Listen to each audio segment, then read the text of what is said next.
Onamiz quchog'idagi 6-oy. Onamiz yordamida o'tira olamiz. Qoringa o'girilib olib, emaklashga harakat qilamiz. Ismimizni eshitganda qaraymiz. Istagan o'yinchog'imizni izlab topamiz va ishlay olamiz. Bu vaqtda bolani ko'p o'tkazmaslikni maslahat beraman. Qo'shimcha ovqatlar berishning esa ayni vaqti. Qo'shimcha ovqatlarni bananlar, olmalar va turli xil bo'tqalardan boshlashni tavsiya qilaman. 7-oy. Mustaqil o'tira olamiz, emaklab yuramiz, turli buyumlarni sinchkovlab kuzatamiz. Onamiz aytgan so'zlarni qaytarishga intilamiz. Yangi tashvishlarga qaramay, o'zaro yaqin munosabatlarga vaqt ajratish muhim.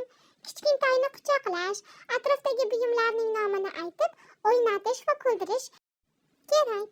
Kanalim sizga ma'qul bo'lgan bo'lsa, obuna bo'lishni unutmang.